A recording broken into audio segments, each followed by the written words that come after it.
Alléluia, gloire à Dieu. Nous remercions le Seigneur qui nous gratifie de sa présence et qui nous permet d'avoir l'opportunité de passer ce temps avec vous, cette soirée avec vous. Et il fait un beau temps par ce moment de confinement, et ce que je demande à tout un chacun, c'est de bien vouloir et prendre du temps pour discuter avec nous dans le cadre du débat de ce soir, votre jeudi débat. Nous voulons comprendre certaines choses et nous voulons nous exprimer sur certains sujets, pas comme tout le monde s'exprime, mais avec nos spécificités, nos arrière-plans. Et c'est pourquoi aujourd'hui nous allons avoir un débat d'une autre teneur. Nous allons avoir un musicien, 2 ministres et moi-même, votre serviteur. Nous serons 4 à débattre sur un seul et unique sujet, le chrétien, la musique, l'église, comment ça rime, le fait d'être chrétien, et aussi comment ça nous interpelle là, sur le plan de la musique. On va essayer de voir les différents points de vue, et je vous annonce que c'est pas un débat qui a pour but de permettre à ce qu'il y ait un consensus. C'est un débat surtout où des points de vue variés sont exprimés, et je vous invite à entrer avec nous dans ce débat. Maintenant, je vais appeler quelques amis, mais juste avant de les appeler, je vais vous demander de bien vouloir prier avec moi. Seigneur, nous te disons merci de cette grâce, de cette opportunité qui nous est offerte à travers ce moment que nous allons passer ensemble au Père. Nous te demandons d'être celui qui dirige le débat de ce soir pour que nous puissions vraiment avoir un des temps les plus agréables qui soit avec ton peuple, oh Dieu. Seigneur, nous vivons dans une communauté où l'habitude des débats n'est pas présente, et ce que nous te demandons, c'est de nous permettre de vivre pleinement ces moments d'échange, et que ces échanges soient productifs, qu'ils soient constructif, Père Saint, et que nous trouvions pour notre compte. Seigneur, nous te prions, non pas que nous soyons bons ou dignes, mais dans le précieux nom de Jésus. À lui soit la gloire, l'honneur et la louange au siècle des siècles. Amen. Gloire à Dieu, nous allons essayer d'appeler quelques amis. Et n'oubliez pas, ceux qui viennent d'embarquer sur le live, de partager le live. C'est sur la musique, le chrétien et le monde. Donc, je demande à tous ceux qui sont sur le live de bien vouloir partager le live. Pendant ce temps, j'appelle le ministre Josué. Est-ce que le ministre Josué, gloire à Dieu. Ok, le ministre Josué est en train de se connecter. Nous connectons aussi le ministre Tess. Nous connectons le ministre Tess. Nous connectons aussi. Ça prend du temps. Ça prend du temps. Nous connectons aussi le frère Irvens, notre musicien. Good. Est-ce que tout le monde est là? Est-ce que tout le monde est là? Oui, salut, pasteur. Comment allez-vous? Gloire à Dieu. Bonjour, pasteur. Gloire à Dieu. Bonjour, salut, ministre Josué. Salut, frère Irvens. Salut, ministre Tess. Merci, pasteur Clovis, de l'invitation. Gloire à Dieu. Nous avons toute une pléiade d'invités ce soir pour débattre de ce sujet qui vous a fait réfléchir la semaine précédente, la semaine écoulée. La musique, le chrétien et le monde. La musique, le chrétien et le monde.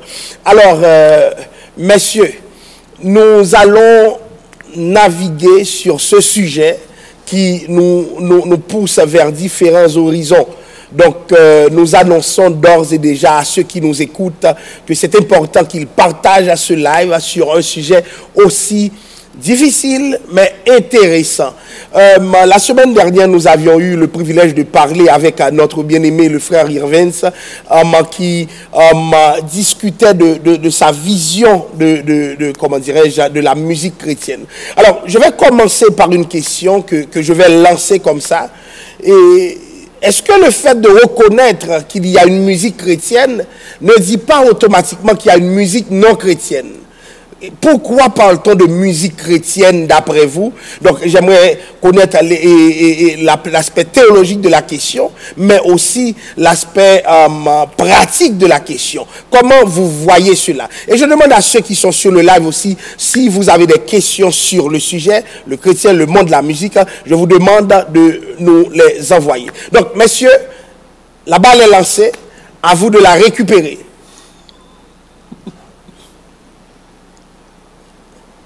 J'aurais bien aimé à ce que notre maestro brise la glace, puisqu'il est le seul à pouvoir s'identifier en tant que maestro qui joue de la musique. C'est un des maestros qui joue très bien, que j'apprécie beaucoup, sa touche musicale. J'aimerais prendre le soin de saluer maestro Evans, de saluer aussi notre collègue Ministès, qui nous joint à ce débat ce soir. Moi particulièrement, je trouve que c'est sûr que le fait seulement de parler de la musique chrétienne, on vient de convertir la musique, ce qui laisse sous-entendre aussi qu'il y a d'autres musiques qui ne sont pas chrétiennes. Je crois que dans un sens, comme je dirais, beaucoup plus restreint, on peut certainement parler d'une musique chrétienne, mais d'une musique non chrétienne aussi. Mais si on reste dans le cadre très large de la musique, on dirait que la musique surpasse un courant religieux, la musique surpasse un penchant religieux quelconque. Alors, je vais te demander plus précisément, est-ce que tu accepterais de danser un compas à la gloire de Dieu? Alors, si on dit ça, moi je dirais oui, parce que si on rentre dans le cadre de la musique chrétienne, on s'entend qu'on joue du compas à l'église. Il y a beaucoup de musique qu'on chante, c'est quasiment du compas qu'on joue en dessous quand même. Donc, je crois que si je dirais non, ce serait de faire de l'hypocrisie parce que c'est déjà trop tard, parce que le compas est déjà au sein de notre Église. OK.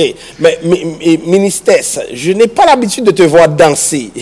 Est-ce que tu danserais du compas à l'église, ministère? Ah oui, j'ai grandi à l'église pentecôtiste. C'est une pratique très répétée dans ces églises où il y a ce style de musique très saccadé. C'est sûr que au-delà du fait que la musique, les instruments, tout ça, il y a la personnalité de chaque chrétien. De façon générale, moi, je suis un peu gêné. Je ne suis pas quelqu'un qui aime trop s'éclater en public. Je suis un peu réservé. C'est peut-être pour cette raison qu'en m'observant, vous avez vu que je ne danse pas trop. Mais cela ne veut pas dire que la musique qui se joue dans les églises, surtout dans les églises pentecôtistes, n'ont pas un impact réel sur moi. Pour répondre un peu à la question initiale que vous avez posée sur musique chrétienne versus musique mondaine, je crois que à partir du moment que les chrétiens au 1er siècle ont commencé à se réunir et que la doctrine chrétienne commençait à prendre pied, c'est sûr que une des recommandations de l'apôtre Paul, quand on voit dans Éphésiens chapitre 5, je crois, où il demande aux gens de s'entretenir par des cantiques, par des prières. C'est sûr que dès ce moment-là, on pourrait dire que la musique chrétienne a pris naissance. Et comment ne pas opposer la musique chrétienne qui relève de la musique sacrée, où on pourrait parler de la musique sacrée en parlant du judaïsme, en parlant des autres religions, et la musique mondaine, ça veut dire une musique qui ne prend pas en compte le divin, qui ne prend pas en compte le sacré. Nous, dans les églises, ce que nous faisons par la musique, on adore Dieu, on célèbre les bienfaits de Dieu dans nos vies et on se montre très joyeux.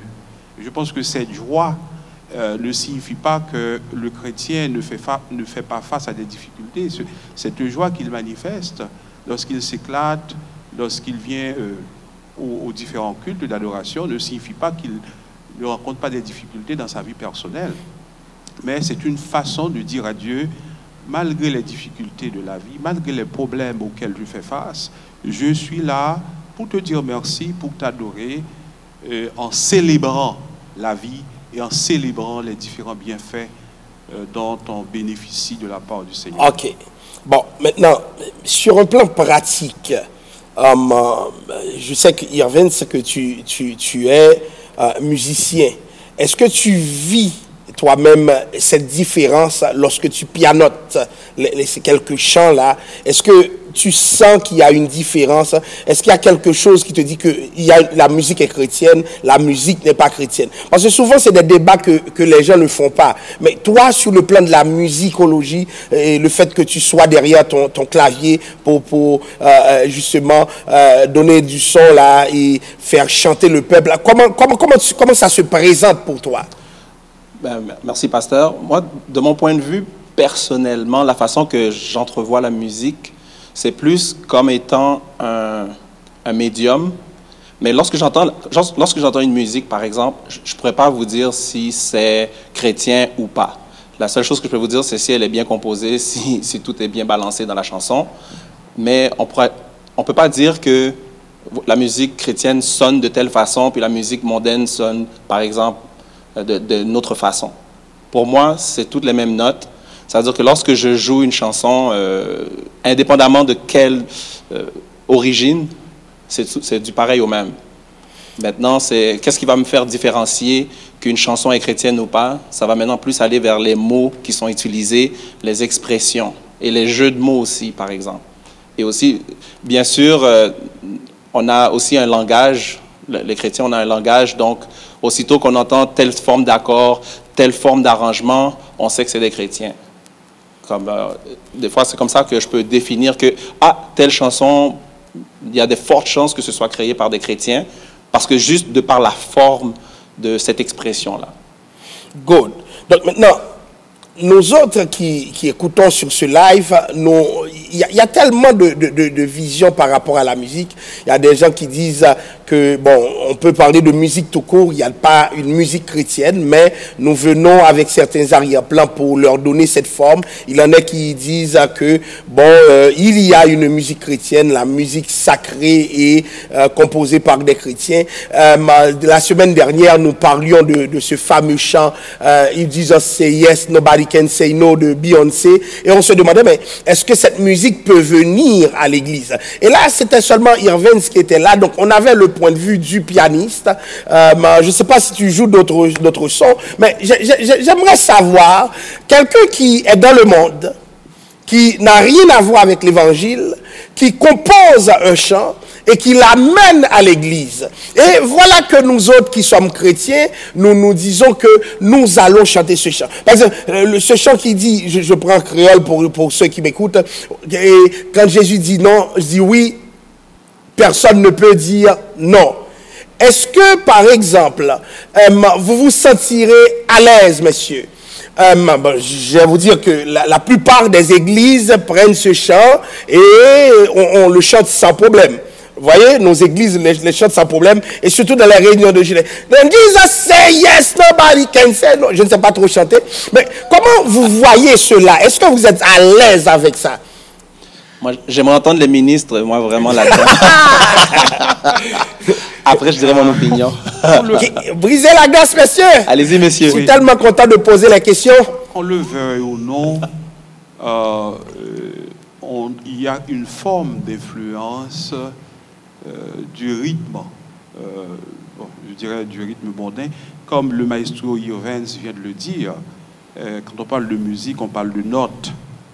Les notes, que ce soit la musique sacrée ou chrétienne ou la musique mondaine, peu importe, et lui, de façon technique, il parle de notes. Maintenant, quand on parle de musique, il y a le contenu des chants ou des cantiques. Là, on peut s'adresser à... on peut essayer d'envisager, d'analyser cet aspect, le contenu.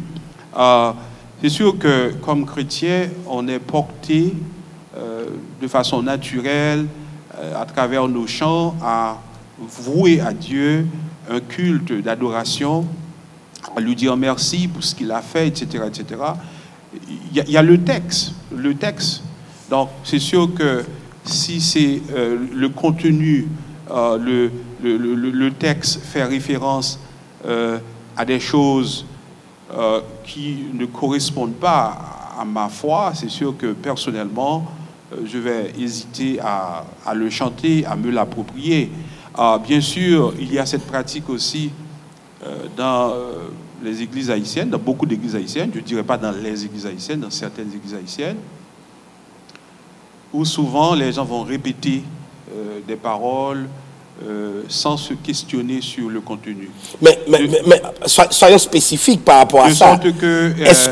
Est-ce que, plus précisément, est-ce que ce chant qui est chanté par quelqu'un qui a admis qu'elle est possédée, Beyoncé, et donc je ne sais pas comment ça s'appelle, l'esprit qui l'habite là, elle a dit Sasha clairement, Fierce. Sasha Fierce, oh my God. Et écoutez, est-ce que ce chant, tu serais à l'aise avec, si le peuple se met à adorer Dieu, quand Jésus dit non, mais le contenu est biblique, mais est-ce qu'on tient compte de qui chante, de la provenance du chant? Est-ce que tout ça fait partie, d'après toi, de la musique chrétienne? Oh non, c'est une question importante. Personnellement, je serais porté à ne pas imiter cette chanteuse à laquelle vous faites référence. Mais on ne peut pas s'interdire d'utiliser les mêmes notes. Les mêmes notes, ou le rythme, ou la musicalité, le ton qu'on peut avoir dans un chant religieux ou dans un chant qui vient du monde. Elle-même, c'est sûr que si elle donne un concert, du point de vue chrétien, je je ne me vois, je n'ai pas ma place à aller la suivre dans un concert, à payer un ticket pour aller la suivre ou à acheter sur iTunes sa musique. Mais le chant comme tel, on peut se l'approprier, quoi.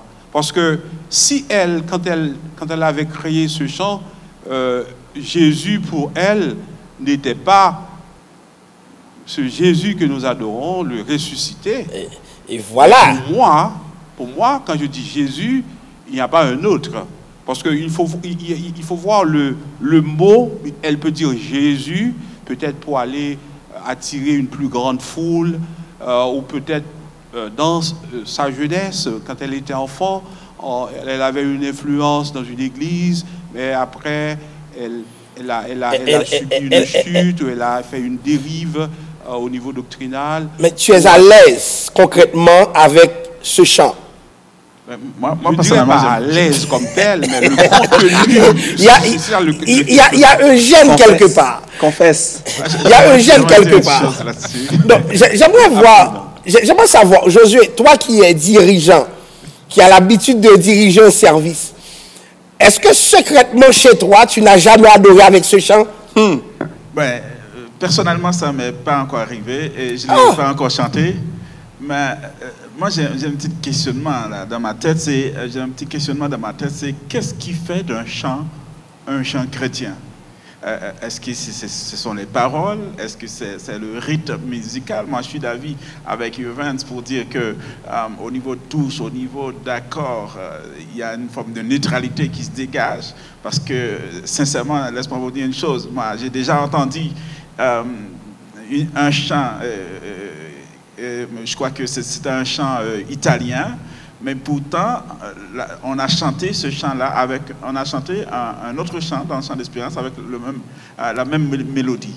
Donc, si on écoute cette chanson italienne-là, donc on fait référence surtout avec ce chant qui dit « À l'âme remet » ou « Moi adoré » ou « Jésus c'est tout ça que moi besoin ».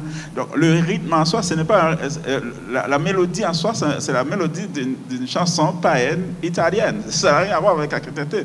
Mais pourtant, non, on chante un chant avec des paroles chrétiennes, mais avec ce même tonalité-là. Donc maintenant, la question c'est qu'est-ce qui fait d'un chant un chant chrétien? Est-ce que c'est le rythme? Mais ce sont les paroles? C'est d'autant plus compliqué. Je prends un exemple là. J'apprenais le solfège, j'étais plus jeune, là, dans un temps qui n'existe plus, là, un temps révolu, et je dois recommencer. Et il y avait un chant qu'on apprenait, j'apprenais la flûte à l'époque, la chanson du corbeau. Et puis... sans inquiétude sur son manteau de grâce. Mais on appelait ça la chanson du corbeau. Mais maintenant, voilà que Claude Louis C a fait un chant qui fait des merveilles dans nos églises. Mais la base de ce chant, c'était ce que l'on apprenait dans le solfège. Est-ce que le peuple de Dieu serait moins béni, sachant que ce chant n'est pas tout à fait ce qu'il pensait? Ou du moins, y a-t-il lieu de faire des réserves? Et est-ce que, parce que finalement, quand est-ce qu'un chant est chant chrétien? Maintenant, je vais plus loin. Il y a les chants qu'on appelle racines. Il y a d'autres chants aussi qui ne sont pas racines. Ben, je ne sais pas, il y a un chant que j'ai entendu, Bab service attend encore. Bab service attend encore. Yo ba diable yo manger. Un chant chrétien. Un chant chrétien. Qui prend ces mots, qui prend ce langage. Est-ce que vous seriez à l'aise, messieurs, de prendre ce chant, de l'amener à l'église sur ce rythme? Est-ce que vous serez étonnés aussi que certaines personnes de l'église qui sont bien normales se sentent possédées finalement, et puis quelque chose arrive? J'aimerais vous entendre. Ce que je dirais, c'est que tout d'abord, il y a un répertoire assez riche dans le monde évangélique. Je ne vois pas pourquoi j'irais dans le monde, comme on dit, dans le monde, prendre un chant racine à consonance. On sait que souvent la musique racine, nous sommes tous haïtiens, on ne doit pas se le cacher, il y a un rapprochement avec le vaudou, ou du moins des chanteurs de ce type de musique, la musique racine, certains d'entre eux revendiquent leur appartenance au vaudou. Donc c'est quelque chose qui automatiquement va répugner à un chrétien pratiquant. Et comme je l'ai dit au début, c'est pas le répertoire de la musique évangélique, de la musique évangélique haïtienne est assez riche. En un peu plus que 200 ans, il y a beaucoup de chants, que ce soit en créole, en français et maintenant en anglais pour la diaspora ou les jeunes qui sont nés dans les pays anglophones. Il y a beaucoup de chants qu'on peut chanter, surtout qu'on partage avec la francophonie, que ce soit africaine ou européenne. Donc, on n'est pas à court de chants. Donc, pourquoi, moi personnellement, donc, je ne prendrais pas un chant à consonance musique racine, vu sa proximité avec le monde de l'Ouest. Pour une fois, Frates, tu es direct. J'ai l'impression que tu m'as esquivé tout à l'heure. Là, j'ai la réponse finalement. J'ai dû attendre patiemment pour que Frates me dise est-ce qu'il est à l'aise ou pas. Avec la musique racine, Frates est né catégorique. Pourquoi? Mais, bon, écoutez, c'est pas parce que je veux ostraciser les chanteurs de la musique racine. Je sais que sur le plan culturel, il y a un fond chez l'haïtien par rapport à cette musique. Les gens qui chantent, qui utilisent la musique racine ou qui pratiquent la musique racine ne sont pas exclus. Mais moi, personnellement, ce n'est pas un choix que je ferais, pas du tout.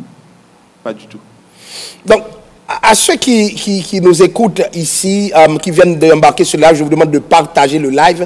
Et pendant que vous partagez le live, j'aimerais entendre le point de vue d'autres frères sur quoi. Par exemple, est-ce que vous vous sentirez à l'aise dans un cadre privé de prendre un chant qui n'est pas évangélique et puis de commencer à le chanter, à l'entonner. Maintenant, je vais être plus précis pour que personne ne passe au détour. Je sens déjà que frère Josué est en train de me rire.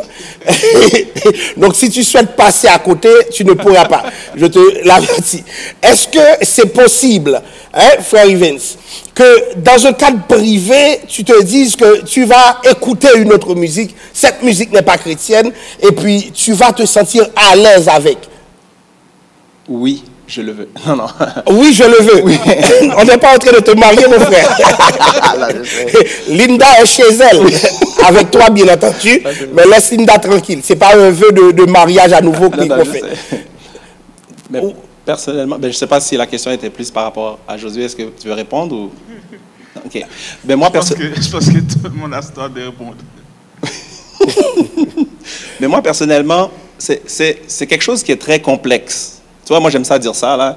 C'est très complexe. Pourquoi? Parce que pour répondre à ta question, en réalité, moi, je suis quelqu'un, j'aime beaucoup les louanges, le chant d'espérance, et puis tout le monde me connaît, j'aime ça, puis je trouve que c'est des bons livres, c'est des bons livres de chant. Mais la question, c'est toujours de savoir, ce débat-là, de savoir si on peut chanter des chansons du monde maintenant, est-ce que ce n'est pas déjà arrivé dans le passé? Puis, si on regarde bien, par exemple, le chant d'espérance lui-même, je ne vais pas faire des ennemis avec ça, mais si vous regardez bien ce qui est écrit des fois dessus, c'est écrit l'air sur un chant connu. Ça veut dire que vous allez voir, si vous ouvrez le chant d'espérance sur un chant, pas tous les chants, mais il y a quelques chants là-dedans, et vous allez voir que c'est écrit que c'était sur un air connu. Qu'est-ce que ça veut dire? Ça veut dire que dans ce temps-là, il y a eu quelque chose comme ça, il y a eu une discussion comme ça qui s'est passée. Et pour que je sois plus précis, par exemple, ce que j'essaie de dire par là, c'est que ce n'est pas nouveau. C'est qu'on utilise des chants depuis le passé et jusqu'à aujourd'hui, on utilise même dans notre liturgie des chants non chrétiens, qu'on a mis des mots chrétiens là-dessus. Puis malheureusement, je ne vais pas donner des titres de chants, là, mais malheureusement, c'est la réalité. Donc, dire qu'à la maison, je le ferai, oui, je le ferai à la maison, mais pourquoi pas le faire? Je ne sais pas si tu comprends, mais je ne veux pas faire des ennemis avec ça. J'ai bien compris. On emprunte, parce que qu'est-ce qui arrive, c'est que notre musique emprunte de d'autres musiques. La musique soi-disant chrétienne évolue. Et il faut qu'on soit ouvert à ça aussi. Parce que sinon, c'est ce qui va arriver, c'est que si la musique reste trop fermée, elle va mourir, cette musique-là. Ok. Bon, moi-même, je vais poser la question autrement. Mais est-ce que, frère Josué, toi qui m'écoutes, parce que je sens que tu vas m'inviter, j'aimerais entendre Tess aussi après, puisque j'estime que frère Evans est assez clair sur le sujet. Est-ce que, par exemple, vous êtes avec votre femme chez vous, qu'est-ce que vous allez prendre comme chant et pour passer un moment ensemble? Est-ce que vous allez prendre Alléluia, moi je viens de Jésus, que longtemps, je ne sais pas, et est-ce que ça dérangerait? Ou du moins, est-ce que vous êtes des ministres de l'évangile quand même, vous prêchez l'évangile à un certain niveau, et comment est-ce que si vous passez un moment de romance, vous pourriez prendre d'autres chants? Est-ce que ce n'est pas le chant d'espérance qui va former ce moment de romance? Parce que vous êtes des hommes très spirituels, on s'entend.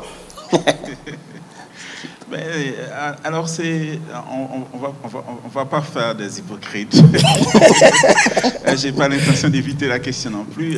Moi, personnellement, j'ai été témoin. Ça s'est passé il y a quelques années de cela. Franklin Graham était venu en Haïti lors d'une campagne d'évangélisation massive à Port-au-Prince, dans le stade à Port-au-Prince. Puis, il y avait ce jour-là, Gazman Couleur, qui a chanté ce jour-là. Alors, on s'entend que Gazman Couleur, c'est pas un chrétien, c'est un artiste païen. Il a même sorti un album avec des chants chrétiens tels que Jésus, problème Yonameou. Est-ce qu'on va pas continuer à chanter ces chants-là parce que Gazman les a chantés? Non, je pense pas. Donc, mais par contre, ça reste toujours un problématique à résoudre, à savoir jusqu'à quel point un chant est chrétien ou pas. Mais par contre, si on rentre dans le contexte, disons, romantique, par exemple, quand on regarde dans des mariages, tout ça, il y a des gens qui sont tellement spirituels, qui prennent que de la musique chrétienne pour faire entrer les cortèges dans les mariages, etc. Alors qu'il y a tellement de très belles et bonnes musiques qui ne sont pas religieuses, qui auraient mieux fait à l'affaire. Je ne vois pas pourquoi ne pas les utiliser, tant aussi longtemps qu'on prend des précautions aussi par rapport aux paroles qui sont mentionnées pour ne pas dire n'importe quoi au sein d'une église. Mais je me rappelle une fois, j'allais prêcher dans un enterrement, puis ce matin-là, en préparant mon serment, je voulais écouter une chanson pour trouver quelques mots afin que cela puisse me servir en intro. Donc, j'avais trouvé, c'était Mireille Mathieu, puis qui a chanté cette vieille classique française, « On ne vit pas sans séduire à Dieu ». Et j'avais même utilisé cette chanson-là en plein chair pour introduire mon sermon. Est-ce que cela fait de moi moins chrétien ou moins ministre? Je ne pense pas. Je pense qu'il y a quand même un certain équilibre quand même qu'on devrait faire. On devrait comme aussi exercer un certain jugement aussi. Parce qu'il n'y a pas que le rythme, il y a aussi des mots auxquels il faut analyser pour voir qu'est-ce qui fera mieux. Je ne pense pas que c'est un Rémi Lochard dans un contexte... Donc c'est toujours contextualisé avant de, comment dirais-je, de décider qu'est-ce qu'il en est. Ministère, j'aimerais que tu sois précis sur le sujet aussi. La précision à apporter serait quoi? C'est pour dire que même si on est chrétien, on a quand même... on n'est pas totalement coupé du monde. On vit encore dans le monde. On va à l'école, on travaille, on écoute la radio, la télé, et on ne vit pas en vase clos. Quel choix aurais-je fait si je me trouvais, par exemple, avec ma femme et que dans un moment romantique, est-ce que je me mettrais de façon spontanée à chanter des cantiques du recueil des chants d'espérance ou du répertoire chrétien? Gloire à Dieu. Je pense que la question ne se pose même pas. Pourquoi? Parce que c'est pas seulement dans ces moments que je peux me mettre à chanter, ou comme on dit, à fredonner un cantique. Mais s'il y a quelque chose de poétique dans une chanson, pourquoi pas m'en servir? Pourquoi pas l'évoquer dans certains moments privés que je peux avoir à vivre. ça ne fait pas de moi un non-chrétien pour autant. Alors, je vais relancer la question.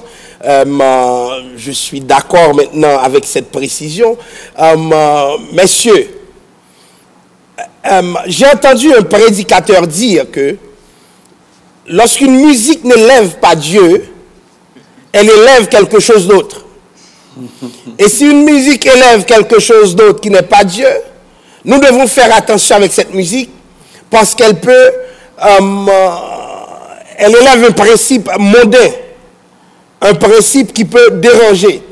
Est-ce que nous ne sommes pas dans cette vision du monde où on doit être d'accord que la musique qui n'élève pas Dieu, on devrait se tenir compte pour des raisons sanctificatoires. Parce que, disons, un chrétien sanctifié, est-ce qu'il ne devrait pas se dire, bon, monsieur, je ne joue pas ce genre de musique. Et même, je dirais, est-ce qu'on ne devrait pas dire un directeur des arts sanctifié, un ministre sanctifié, un pasteur sanctifié, est-ce qu'il ne devait pas dire, hey, tombez diable, cette musique, tu ne peux pas venir me trouver là. Comment vous voyez cette question?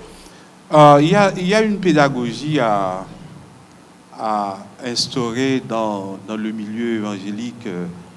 Dans le milieu évangélique, c'est sûr qu'il y a cette attitude à rejeter d'un revers de main un comportement, à repousser, parfois même de façon brutale, une attitude ou un comportement d'un frère à l'Église. Et je pense que, pour moi, ce n'est pas la bonne façon de dire il ne faut pas le faire, tomber diable. Je pense qu'il faut être à l'écoute. Il faut être à l'écoute pour comprendre que cette personne qui est devant moi peut avoir subi beaucoup d'influences. Et c'est sous l'effet de ces influences qu'elle est portée, que cette personne est portée à chanter ou à utiliser ce cantique, à copier du monde ce cantique. Et moi, essayer de questionner cette personne sur qu'est-ce qu'elle trouve là-dedans, qu'est-ce qu'elle trouve dans le texte, dans le libellé de la chanson, qu'est-ce qui se dégage comme message, et ce qui se dégage comme message, est-ce que cela rejoint l'individu dans sa pratique quotidienne de la vie chrétienne. Donc plutôt que de dire à la personne ne fais pas ça, tandis que l'attrait est assez puissant de chanter, de se laisser aller. Quand on écoute certaines musiques ou certains tubes du monde.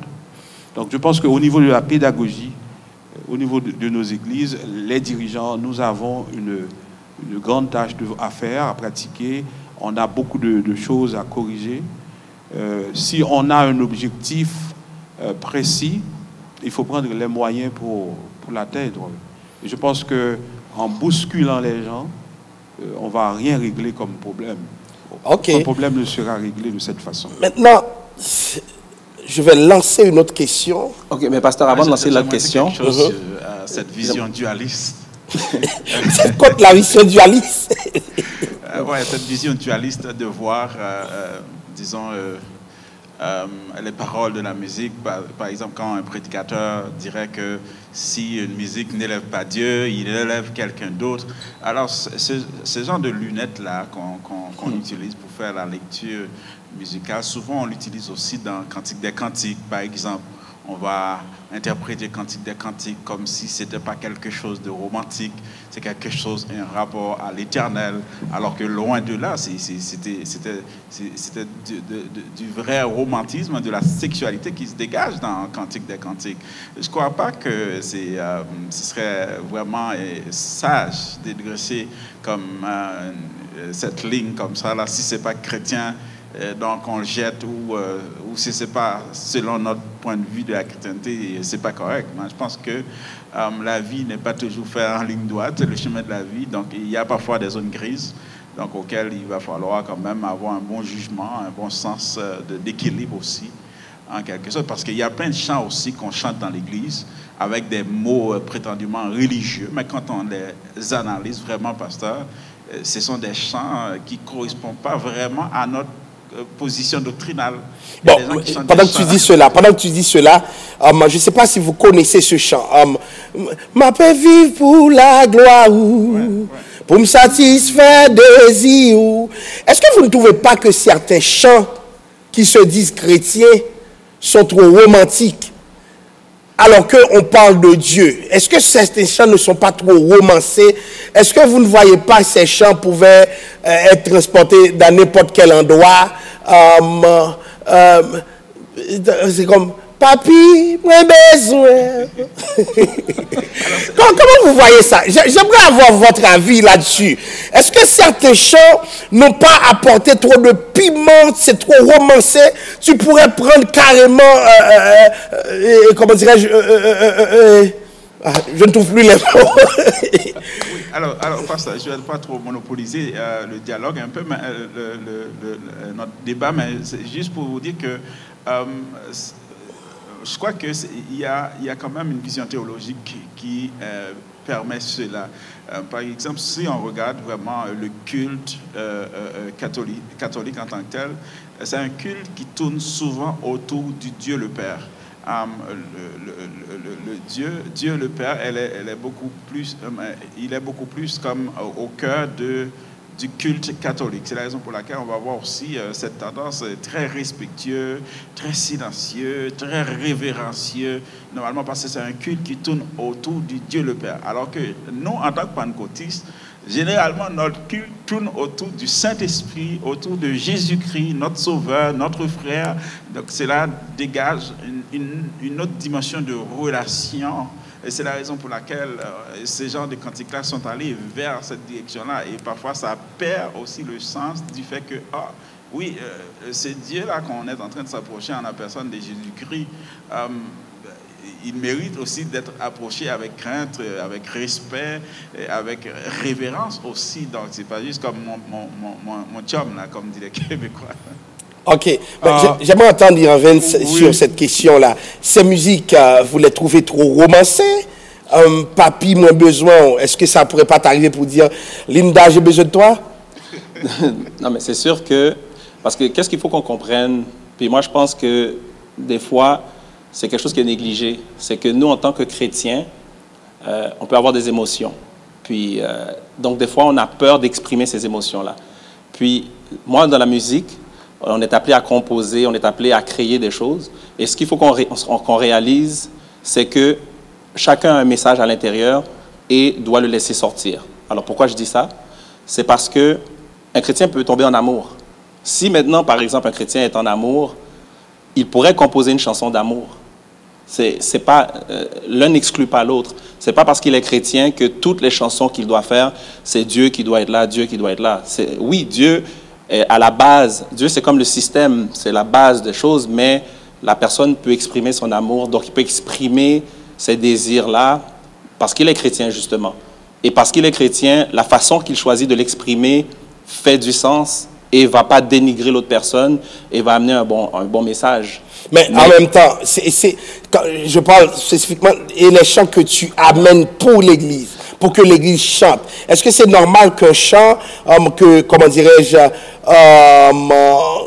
un chant que tu prendrais par hasard, est-ce que tu es à l'aise avec un chant où tu enlèves le nom de quelqu'un, tu veux mettre le nom de ta femme? C'est comme, j'enlève le nom et puis je mets le nom d'Yvelore, ma femme, etc. Est-ce que tu es à l'aise avec ça? C'est complexe parce que, tu vois, maintenant, dans les chants qui sont très populaires, pour ne pas dire Hillsong, c'est qu'il y a ce qu'on appelle, c'est qu'on va voir que beaucoup de chants chrétiens, on n'entend même pas Dieu dans le texte. Si vous faites la relecture du texte, vous allez voir qu'on parle de « I love him », on parle de « him ». C'est comme si on parle d'une personne, et cette personne-là peut être Dieu, mais peut être une autre personne aussi. Donc, il y a comme une sorte d'ouverture.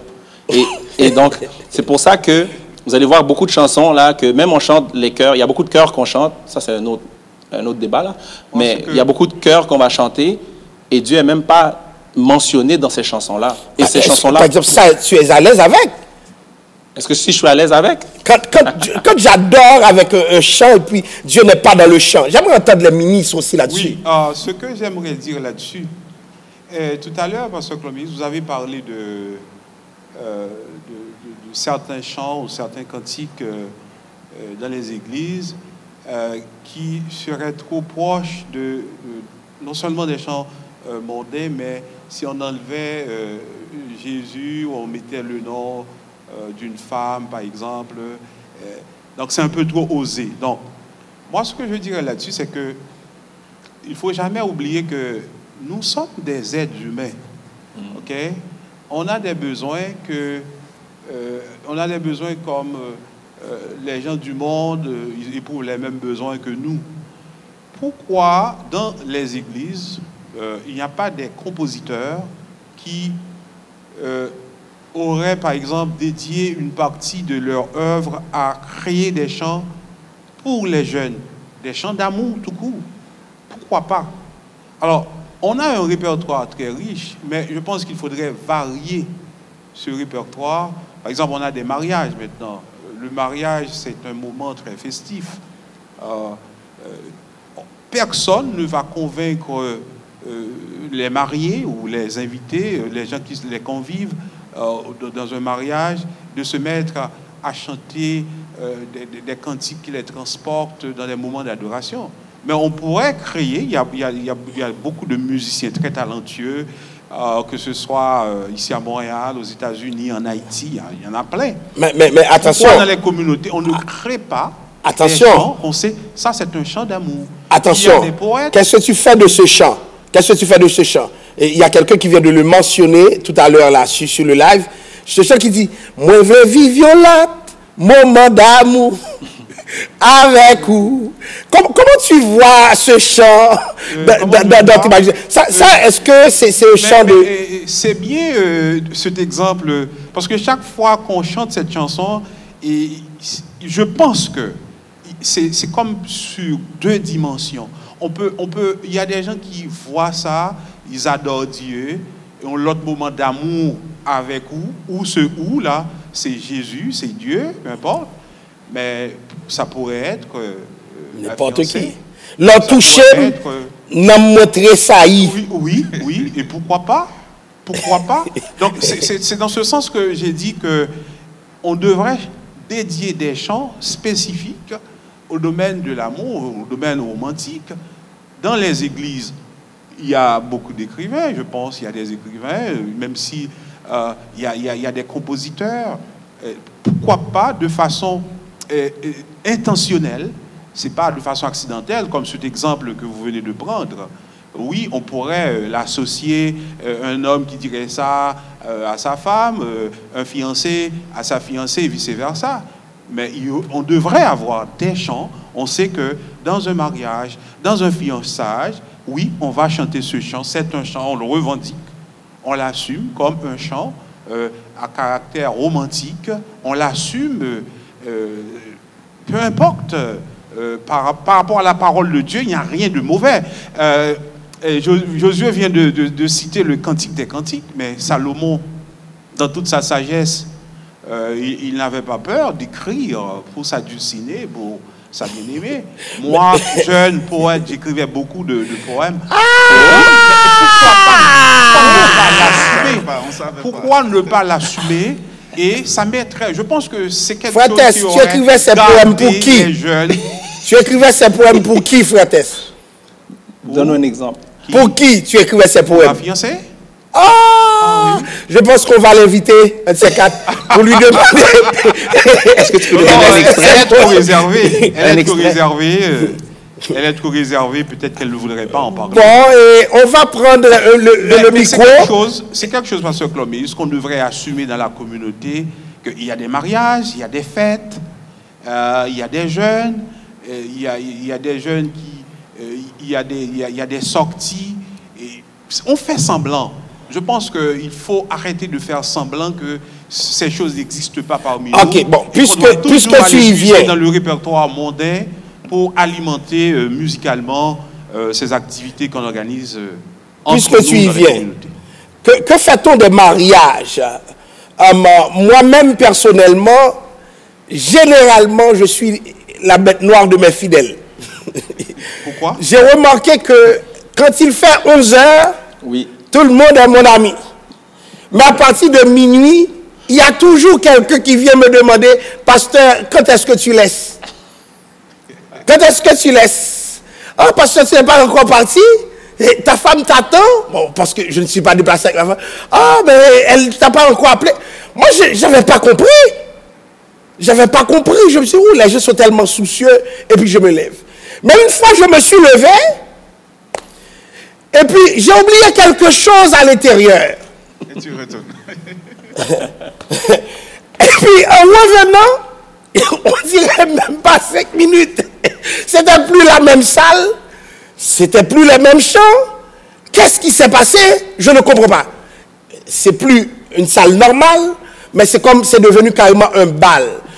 La question que je me pose, il y a quand même ce qui est sacré, il y a ce qui est profane. Et il y a une frontière que je pense que les croyants doivent établir.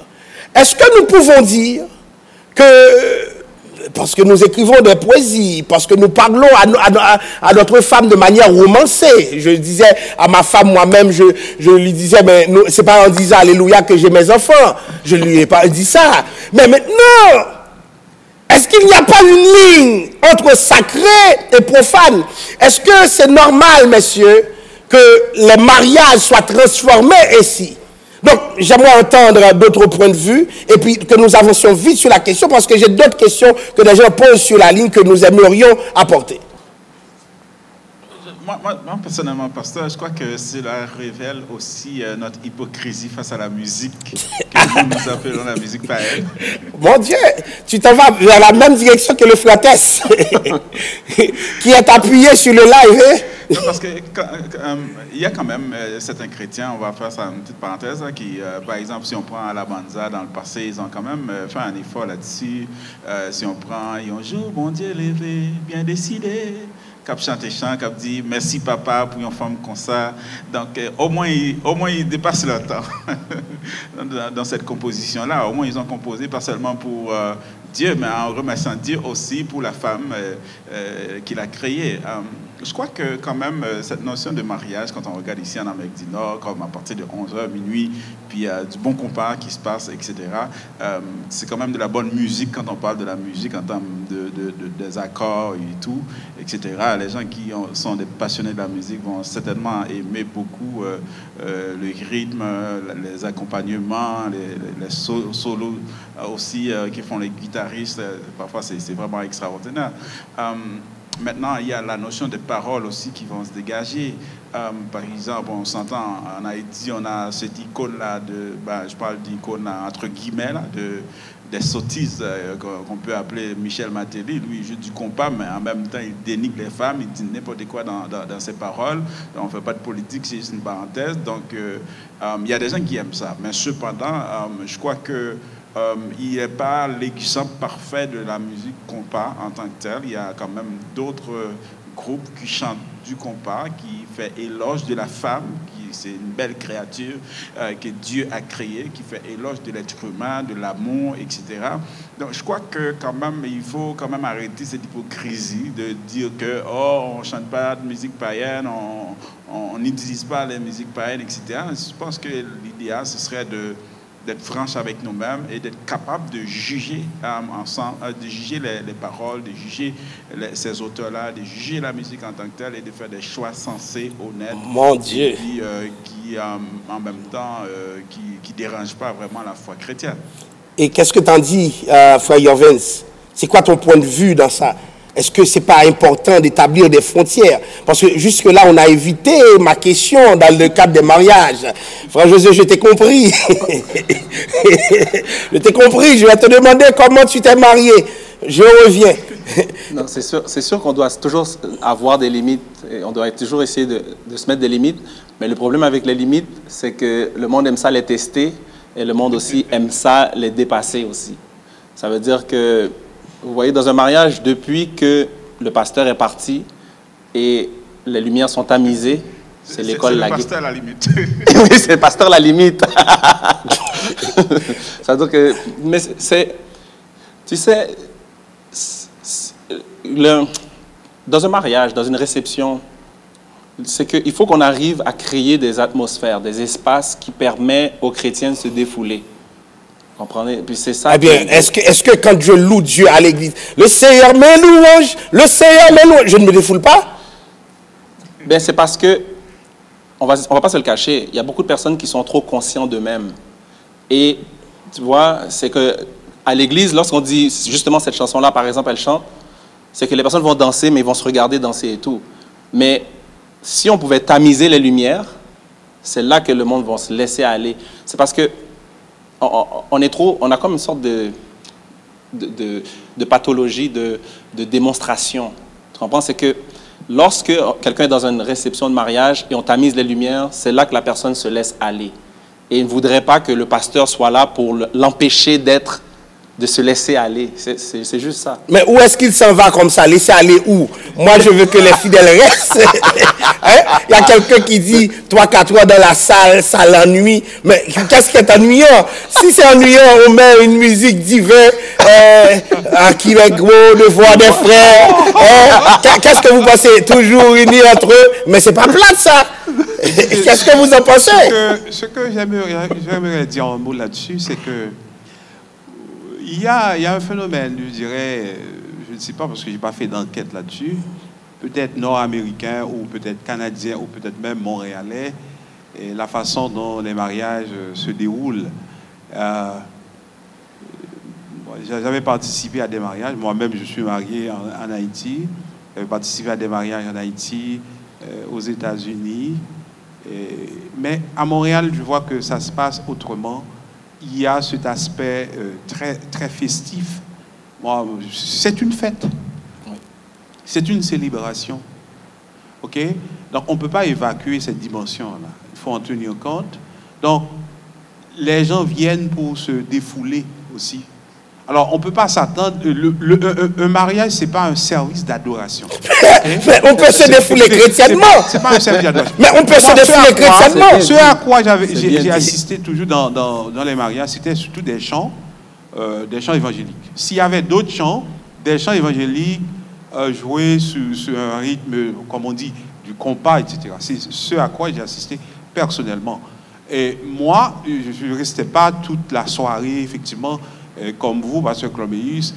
En général, je quitte autour de 11h. Peut-être après, il y a des choses qui se passent. Je ne peux pas en parler parce que souvent, je ne suis pas au courant. Il va y avoir des mariages bientôt à la prophétie. Je vais te demander de rester avec moi et de danser. Mais c'est que moi, personnellement, je ne me sentirais pas offusqué comme quelqu'un qui fait partie de l'équipe ministérielle de l'Église, par exemple, de voir que les jeunes, ils s'amusent. Ils s'amusent, ils le font dans un cadre qu'on loue, dans un cadre qu'on aime. Quand quelqu'un se marie, on est content, ça amène la joie. Et si on lit la Bible nous demande d'être joyeux. Réjouissez-vous. Mais, ça se répète tellement de fois. Mais une réjouissance chrétienne. Donc, quand on me dit réjouissez-vous, imaginez-vous, si je dis Alléluia, moi je veux Jésus, je me réjouis, je chante, j'entends mes chants, je suis déjà content. Mais on revendique une certaine variété, on peut le dire, dans les chants, dans les services de prière, dans les jeûnes, on le dit, mais dans un mariage, dans des fiançailles, je pense que ce sont des moments où on peut s'éclater, on peut prendre de la même musique, mais le rythme est beaucoup plus saccadé, il y a beaucoup plus d'entrain, et ça permet aux gens de se récréer, de se défouler, parce qu'il ne faut jamais oublier quand même la dimension, je dirais, thérapeutique de la musique. Quand les gens viennent à l'église, beaucoup de ces gens, surtout en Amérique du Nord, ils ont passé une semaine à travailler très dur. Quand ils viennent à l'église, il y a une dimension qu'on ne peut pas gommer, celle du réseautage, le social, de faire du social. On ne peut pas du tout faire semblant que ça n'existe pas. Et puis quand les gens chantent, quand on a un animateur, un guide de chant qui anime les gens, il y a l'adoration, certes, mais les gens se défoulent. Les gens se défoulent. Il y a des gens qui vont pas manquer un service dominical pour rien au monde s'ils ne sont pas malades, ou même quand ils sont malades, ils vont faire de leur mieux pour venir à ce service, parce que ce n'est pas seulement je vais adorer Dieu, mais je vais me détendre. Oui, mais est-ce que, messieurs, adorer Dieu n'est pas une façon de se détendre. J'aimerais poser la question à tous. Lorsque j'adore, me lever même en l'air pour m'adorer. Alors, me content, moi, ouais, Jésus. Mais je me détends. Absolument. Ah bien, absolument, parce que c'est quelque chose que tu aimes faire. Eh bien, pourquoi tu te réjouis à le faire. Pourquoi le mariage Pourquoi le mariage ne devient-il pas un culte? Mais écoutez, pourquoi la romance avec ta femme ne devient pas un culte de réjouissance? Moi, je serais un pasteur beaucoup plus scandalisé si j'arrive dans un mariage et que j'entends quelqu'un qui chante CM, pas une personne, espoir, c'est non. Oh, tu serais scandalisé? Mais si c'est vrai, c'est tu n'as personne. J'aurais préféré d'entendre que je t'aime comme un fou, comme un roi, comme une star de cinéma. J'aurais préféré d'entendre ça dans mais tu n'es pas fou, tu n'es pas roi, tu n'es pas star de cinéma. Là, c'est du mensonge. Donc, je pense que le chrétien ne doit pas mentir. C'est une façon d'exprimer son amour. Donc, c'est de l'analogie. Mais par contre, oui, c'est ça. Il faut quand même qu'on brise cette hypocrisie-là. Quand même, ça doit être aussi accompagné avec une formation aussi au sein de notre communauté, parce que veut pas, on peut pas s'en échapper, parce que c'est déjà installé dans notre ADN. D'ailleurs, je pense que c'est Jean Pressman, si je ne me trompe pas, qui a dit ça. L'haïtien est un peuple qui chante et qui danse. Donc, on a la chanson, la danse, on l'a dans notre ADN. C'est la raison pour laquelle la plupart de nos politiciens ont joué là-dessus aussi pour gagner des votes. Ils mettent du rara dehors là, dans les rues pour gagner les votes. Donc il sait que l'haïtien, c'est quelqu'un qui chante et qui danse. Mais par contre, quand on regarde le mariage en soi, c'est quelque chose de romantique, c'est quelque chose dans un contexte tout à fait particulier. C'est pas un jeûne, c'est pas une veille de nuit, c'est pas une campagne d'évangélisation massive, c'est un contexte particulier. Moi, je m'attends à des chants qui correspondent à ce contexte-là. OK. Et puis, autre chose que j'ai vu aussi, c'est que tous les groupes d'âge, quand je participe dans des mariages, tous les groupes d'âge participent, ils dansent, on organise des jeux. La femme de Trayven, Sœur Linda, est une bonne animatrice, elle fait ça très, très, très bien. Et d'autres gens dans la communauté, ils animent les mariages.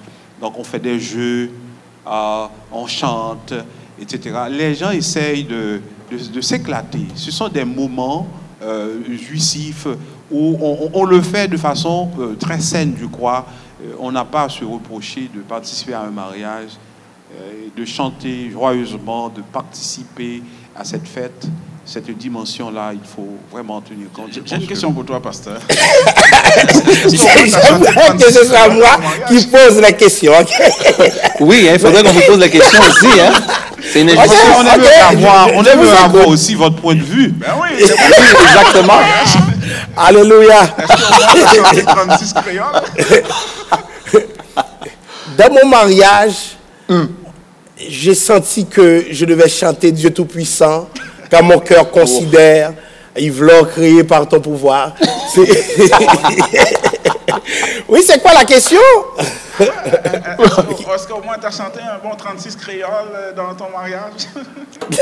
36 créoles, c'est ben j'ai moi, c'est pas ça? Ben, moi je serais très à l'aise, moi. Je serais très à l'aise de chanter ben j'ai moi c'est un roi d'amour, pourvu que moi c'est après le mariage qui m'intéressait, pas dans le mariage. Donc est-ce que tu chanterais mon cœur, mon ne m'appartienne plus, ton amour réclame. Non, oui, ou du moins abandonne ta vie, tes craintes, tes vœux à la grâce infinie. Donc c'est possible. Mais alors, vous savez, messieurs, l'importance de ce débat, c'est comment dirais-je, c'est de venir, de mettre en discussion ce qui se passe dans nos communautés, et comme vous l'avez si bien souligné, et j'en suis surpris, de l'hypocrisie de la communauté. Mais en même temps, je pense qu'il doit y avoir quelque part certaines limites. Et je n'ai pas vu d'élaboration sur les limites. Il doit y avoir certaines frontières. Pourquoi? Parce que sinon, entre le sacré et le profane, pour moi, nous faisons carrément une confusion. parce qu'il y a des chants qui ne se contentent pas de parler de l'amour, mais qui ont un langage très sexuel. Il y a des chants aussi qui sont très dégradants aussi par rapport à ce que représente l'amour. Donc, cela dit, pour moi, je pense que certaines frontières doivent être établies. Cependant, il y a des chants qui sont neutres, par exemple, une hymne, par exemple, il y a d'autres chants aussi qui ne sont pas neutres, mais qui n'ont aucun impact sur la foi. Par exemple, je prends devant Dieu, je promets de vivre tout près de toi. Ah, tu connais les chansonnettes françaises? Alors, quand j'étais enfant.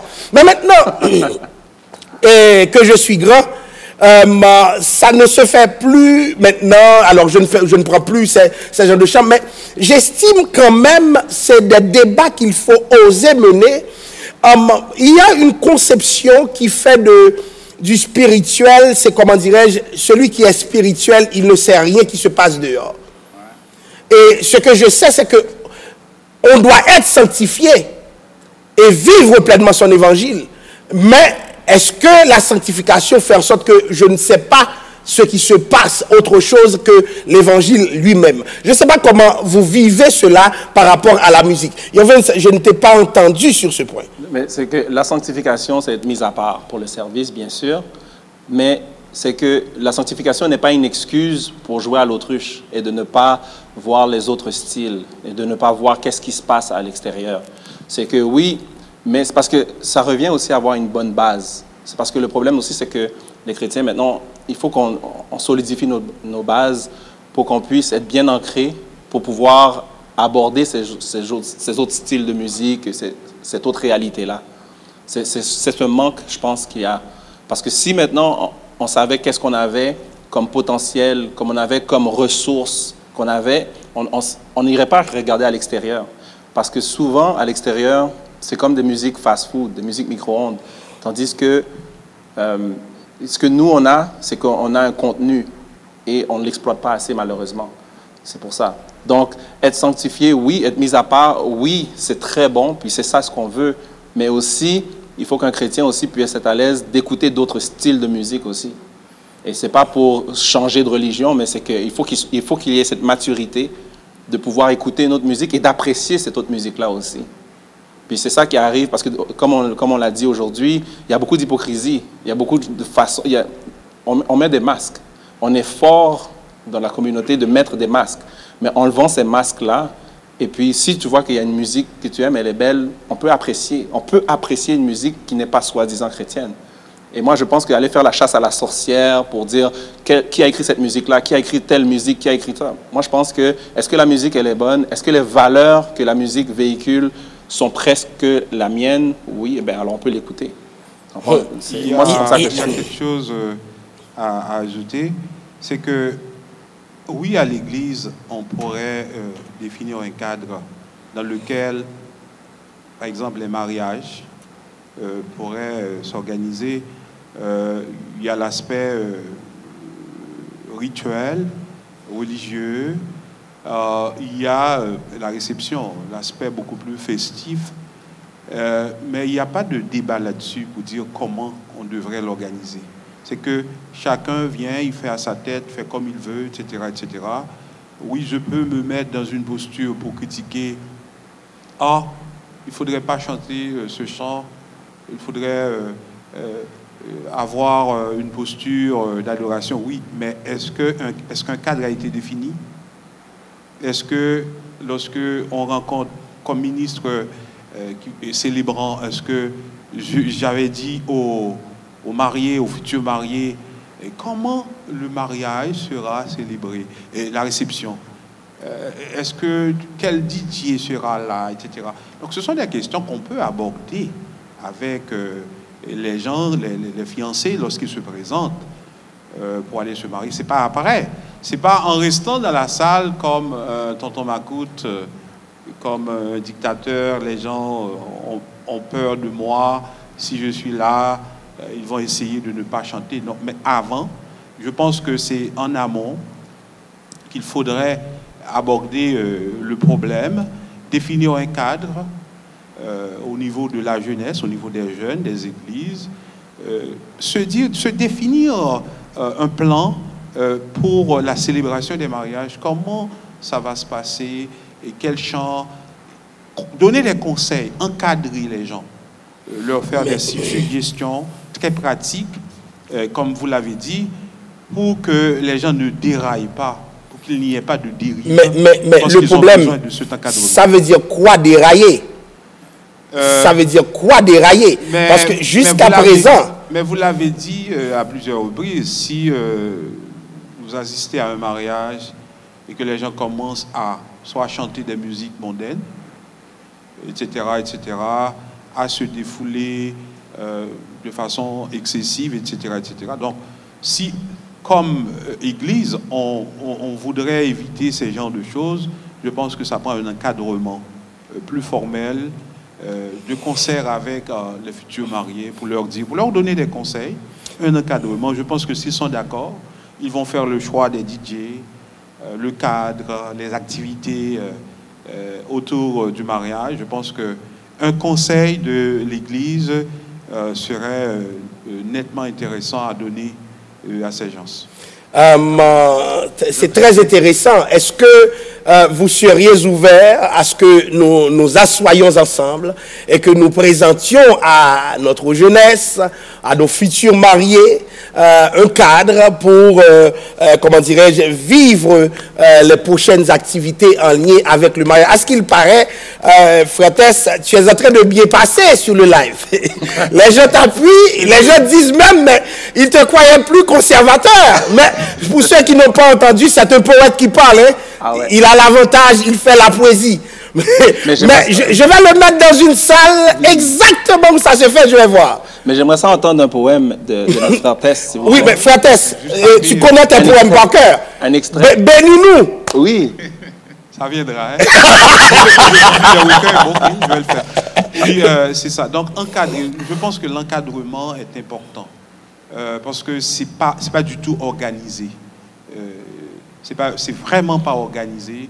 Chacun peut se décider à faire son mariage. C'est vrai que ce sont les personnes qui vont se marier, c'est eux qui vont choisir, mais on pourrait leur donner des conseils, un certain encadrement avec leur accord.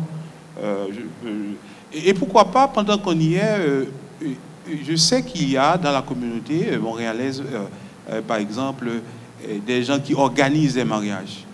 Donc, c'est une forme d'entrepreneuriat. Je pense que les églises auraient intérêt à encourager au sein de la communauté, supporter ces gens et les rencontrer. Quoi. Donc, les planificatrices d'événements, oui. On pourrait voir avec elles pour voir, est-ce qu'on pourrait donner une direction chrétienne à ces célébrations? Ça veut dire... Je n'utiliserai pas le terme direction. Parce que si on dit direction, on veut leur imposer quelque chose. Je pense que c'est pour ça que j'ai bien utilisé le terme encadrement. Et pour qu'il y ait un dialogue. Que les gens ne travaillent pas en vase clos. Et puis moi, après, je vais prendre le micro pour réprouver leur comportement. Mais en amont, il n'y avait rien. On n'avait rien fait. On les laisse aller. Et puis après, on va dire, ah, mais non, c'est pas comme ça qu'il fallait le faire. Oh, il fallait chanter tel cantique, tel cantique. Mais l'organisateur ou l'organisatrice d'événements, il va rencontrer un DJ, ils vont faire un choix de musique. Oui, alors je pense tout doit se planifier. Il faudrait quand même prendre ça avec beaucoup de prudence parce qu'on est en train en même temps aussi de convertir les noces comme si cela se résumait juste avec un encadrement religieux, alors que je pense que les noces en tant que telles, ça dépasse la religiosité.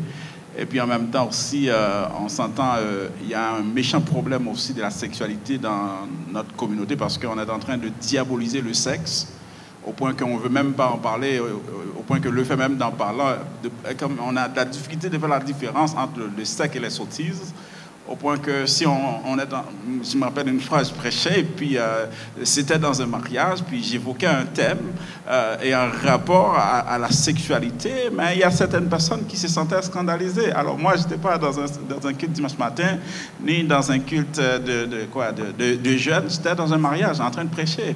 Donc je crois qu'il va falloir quand même sanctifier la sexualité en tant que telle, avoir une théologie du sexe en lien avec les Écritures aussi, parce que... Est-ce que ministre Josué, c'est pas l'un des prochains sujets qu'on devrait débattre d'ici la semaine prochaine, si tu es à l'aise avec, si les autres ministres sont à l'aise avec, si Frère Vince est à l'aise avec, c'est une avenue à explorer. Que pensez-vous si on vient parler du sexe dans une de nos rencontres? Seriez-vous capable, messieurs? Est-ce que vous feriez votre poésie? Ouais, parce que c'est ça. Parce que quand on voit comme s'il y a un chant qui parle de la sexualité, et comme c'est devenu mauvais, donc il faut que ça parle de Dieu pour que ça soit bon. Je pense qu'il va falloir qu'on fasse quand même beaucoup d'attention à cela. Mais je pense comme communauté, on se doit d'aborder cette problématique, la problématique du sexe. Surtout c'est tabou, hein. C'est très tabou dans la communauté haïtienne. On a une certaine responsabilité comme parents, comme responsables dans les églises, d'aborder cette question. Et je pense qu'un tel débat, à un certain moment, des gens plus jeunes que nous, si on revendique une certaine jeunesse quand même, devraient être partie prenante de ce débat. C'est vrai qu'il y a une dynamique, on leur dit quoi faire, souvent, dans le temps même, on ne donnait même pas de référence biblique. On ne disait même pas pourquoi il y a cet interdit. Maintenant, il y a une pédagogie toute nouvelle au niveau des églises. On le voit dans certaines églises. On dit aux gens de s'abstenir sexuellement avant le mariage, mais on leur dit pourquoi. On leur montre quels sont les obstacles, quels sont les problèmes, et que cela peut charrier non seulement dans leur relation avec Dieu, mais même dans leur vie à deux, dans le mariage. Donc je pense que c'est un débat à ne pas éviter. On n'a pas le choix. On n'a pas le choix. C'est très important d'aborder ce sujet. Dans tout ce qu'on fait aussi, si on néglige l'aspect éducationnel, donc c'est ça qui est problématique, parce que avant c'était des sujets tabous. Ce qu'on aborde, c'était des sujets tabous, puis c'est des sujets que on n'aurait jamais pris la chance de parler de ça, surtout en ligne, et puis surtout dans un format comme ça. Tandis que là, maintenant, dans la société qu'on vit, il y a cette ouverture, puis il y a cet espace-là qui est créé pour qu'on puisse parler de vraies choses. Et je pense que c'est intéressant de pouvoir aborder ces sujets-là qui sont soi-disant tabous, et que des sujets qui nous mettent inconfortables, parce que ça nous amène à un autre niveau. Ça amène les chrétiens à pouvoir s'exprimer et à pouvoir aussi évoluer ensemble. Et moi, je trouve que c'est des bons sujets. Définitivement, c'est une avenue qu'on va devoir explorer dès la semaine prochaine. Et on nous demande qu'il y ait une femme. Beaucoup de féministes sont sur le live, là. Et nous demandent qu'il y ait une femme aussi. Donc, on va travailler dessus. Si ce n'est pas la semaine prochaine, la semaine d'après, voir comment une femme pourrait donner son point de vue sur le sujet. Il y a beaucoup de femmes qui aimeraient parler. Je pense qu'on va en trier sur le live, là. Ceux qui en demandent, ils vont devoir avoir beaucoup de problèmes, gérer le problème. Ceux qui en demandent, je vous demande aussi de ne pas avoir peur de venir discuter. Donc, alors, il y a plein de choses que nous disions par rapport à la musique, le monde, le chrétien. Donc, comme nous le voyons, le sujet nous amène vers toutes les directions. On parle d'encadrement, on parle aussi des dangers de l'encadrement, on parle de direction. La direction peut être quelque chose qu'on impose. Finalement, le sujet comment dirais-je, de la musique, même au sein des mariages, demeure un sujet très délicat, voire complexe même. On ne sait pas où ça devrait, disons, pas qu'on ne sait pas. Donc, chaque personne définit elle-même là où ça devrait s'arrêter. Donc, je pense qu'il y a une récupération qui devrait se faire de la part de l'Église, même si cette récupération n'est pas totale, même partiellement, parce que je pense qu'il devrait y avoir avoir une différence entre un mariage chrétien et un mariage mondain. Donc il y a quelqu'un qui a dit sur le live, les gens ont payé leur argent pour venir danser. Donc le mariage n'est pas gratuit. Le mariage n'est pas gratuit. Donc ça c'est une question encore qu'il faut se poser. Mais si nous venons de culture où lorsque nous débarquons dans un mariage, nous ne payons rien. Maintenant là, tu paies. Est-ce que là, alors il y a quelque chose que j'aimerais dire, souvent je le répète à mes amis, celui qui paie le fruitis peut lui imposer la musique. Est-ce que c'est pas l'argent qui a fait en sorte que les mariages chrétiens ont pu évoluer d'une certaine façon? Donc des fois je vois la personne sort des États-Unis, a conduit sa voiture et maintenant voilà que l'église est là. Mais cette personne a donné son argent. Et puis vous voyez cette personne dire, le mariage n'a pas encore commencé. L'entrée est donnée, le mariage n'a pas encore commencé. Après l'entrée, c'est quoi? La deuxième partie. Le dîner, le mariage n'a pas encore commencé. Après le dîner, des fois c'est open bar. Ensuite le dessert, le mariage n'a pas encore commencé. Finalement, le mariage commence lorsque il y a des exposés qu'on parle. Est-ce que l'argent n'a pas un rôle dans tout ça, messieurs? Cette façon de vivre le mariage. Absolument, mais je crois que on fait des choix pour lesquels on paye, il faut payer. Si on loue une salle qui coûte très cher, je pense qu'on donne un certain support aux mariés en payant un peu d'argent. On le fait volontiers, je crois, on n'a pas à s'en plaindre. Mais effectivement, les mariés pensent qu'il faut non seulement offrir des plats assez savoureux, mais aussi un programme, d'où les organisateurs, les organisatrices de mariage, les DJ. Avant, on n'avait pas ça. Maintenant, on ne s'en plaint pas, mais ça a un coût quand même. Il faut payer soit des musiciens pour venir jouer. L'aspect qu'il faut voir, c'est l'aspect festif. Je ne cesse de me répéter, c'est qu'on va à une fête, ce sont des noces. Quand Jésus allait aux noces de Cana, il buvait du vin, les gens étaient là, ils chantaient. Donc il y a l'aspect culturel. En Haïti, allons voir comment se passent les mariages. Maintenant, les gens ont peur ou ils ne peuvent pas se déplacer très tard.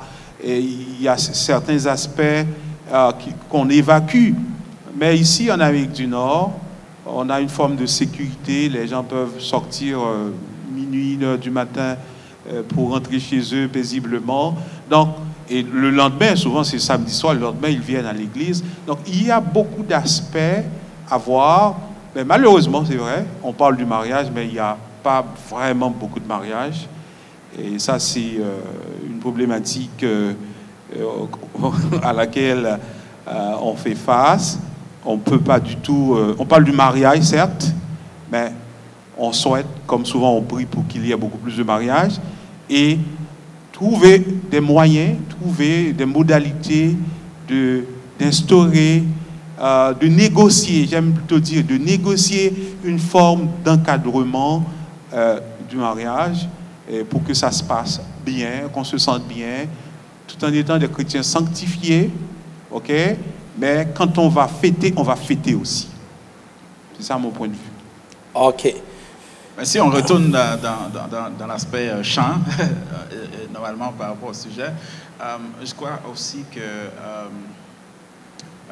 il va falloir qu'on fasse cette, comment dirais-je, cette distinction entre le mariage et les noces. Si on prend le mariage, c'est en termes de cérémonie, on rentre à l'église ou peut-être au bord de la plage quelconque, etc. Parfois on utilise, généralement c'est des chants religieux, chrétiens, etc. Mais par contre, moi j'ai été témoin d'un mariage, j'ai été présent dans un mariage où quelqu'un a chanté Torrent d'amour. Ok.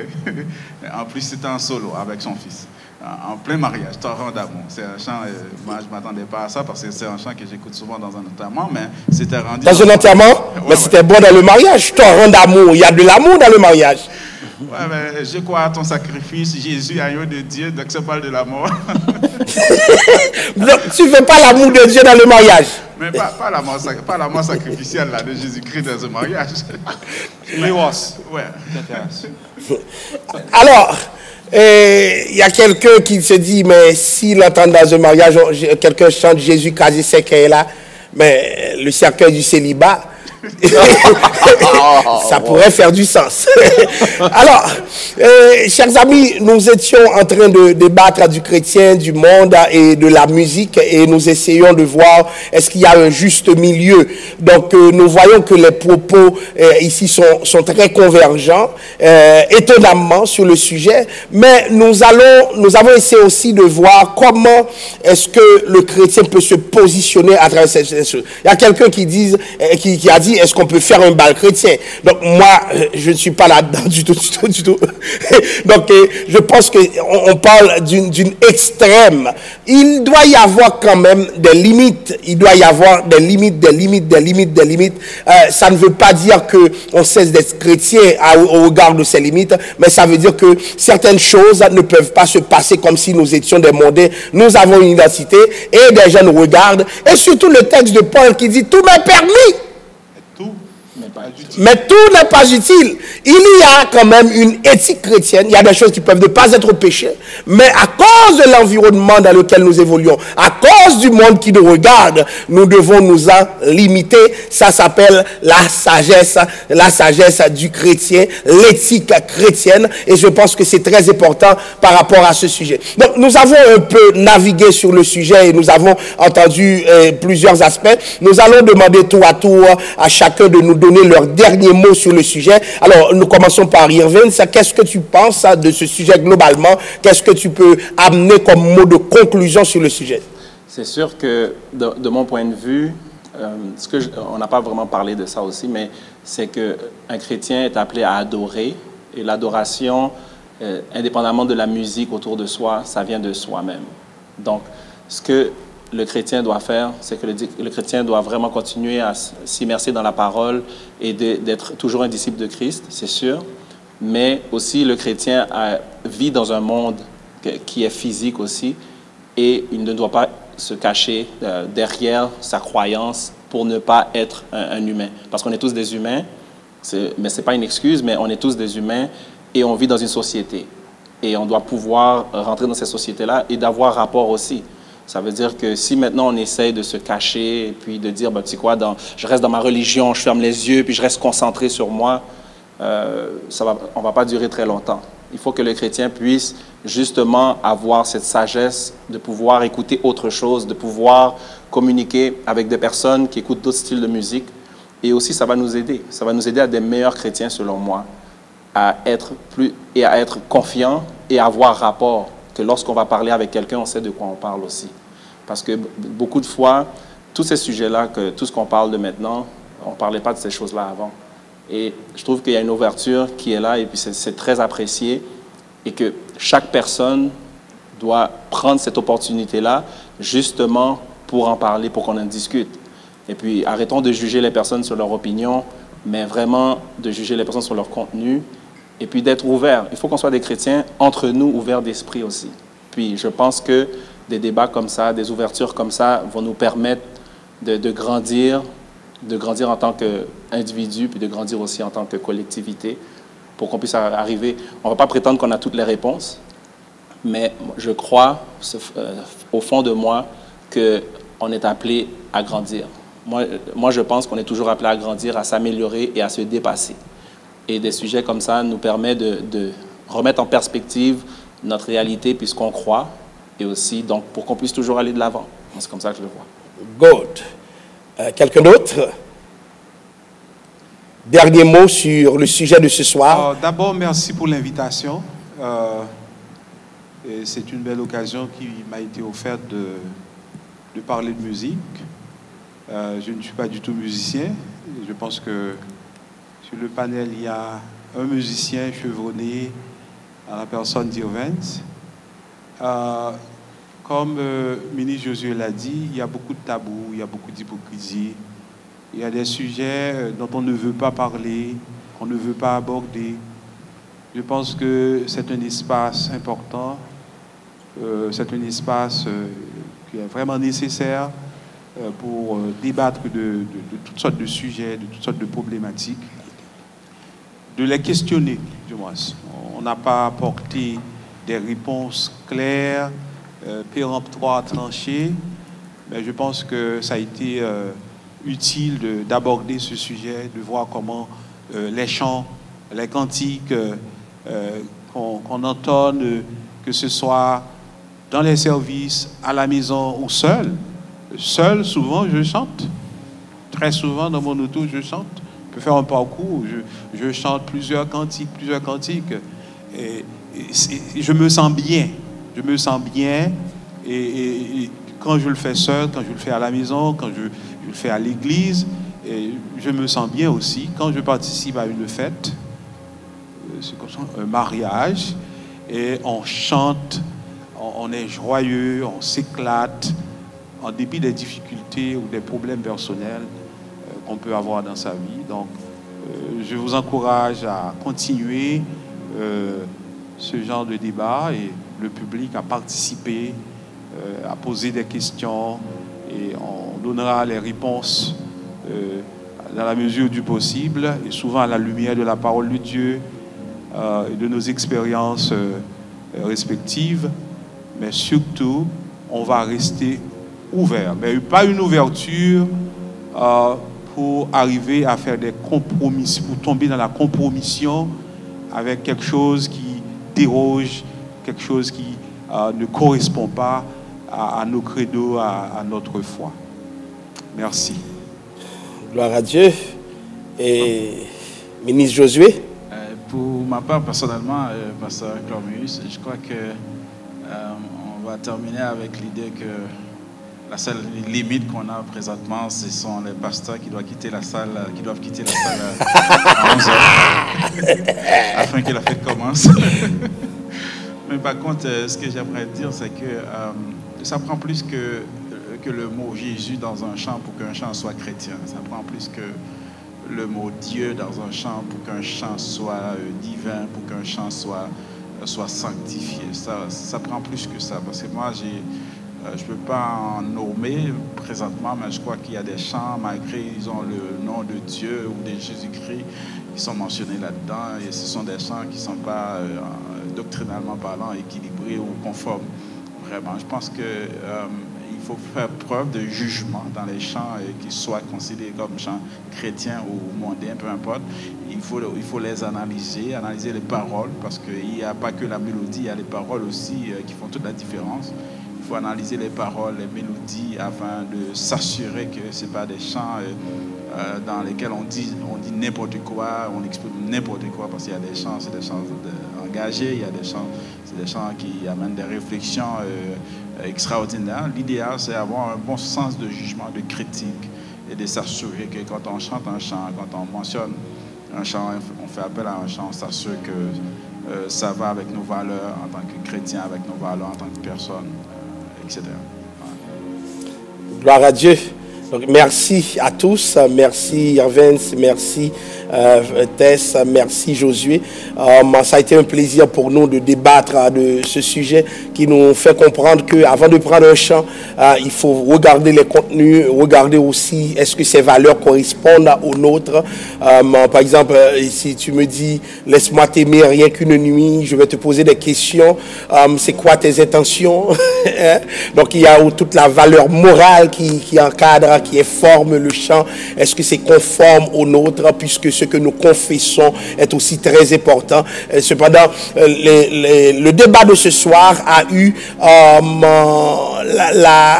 la finesse d'exposer un peu les points de vue un peu souterrains, ce que les gens ne veulent pas dire, et nous avons trouvé des hommes qui sont capables de les dire, et même quand je les taquinais pensant qu'ils n'accepteraient pas de parler, j'ai vu qu'ils étaient capables de parler et de parler très clairement. Donc j'ai aimé le fait qu'ils aient assumé leur position. Comme je vous le dis, c'est très bien qu'on ait ces hommes qui font avancer nos communautés chrétiennes, qui font font avancer nos pensées, parce que le peuple haïtien, la communauté haïtienne doit être aussi exposée au débat. Et dans l'évangile aussi, il y a des débats. Et la semaine prochaine, nous vous annonçons, c'est ce que demandent et la plupart des gens ici, nous allons parler du sexe, de la sexualité et à l'église. Comment ça se passe. Donc, merci beaucoup. Nous allons prier pour finir. Seigneur, merci de nous avoir permis d'être ici. Merci d'avoir permis, Père Saint, à cette galerie d'invités de prendre part à la rencontre de ce soir qui nous a permis de faire le point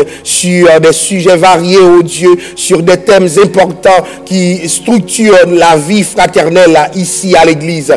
Nous te demandons de continuer à nous guider, de continuer à nous faire voir ta grâce.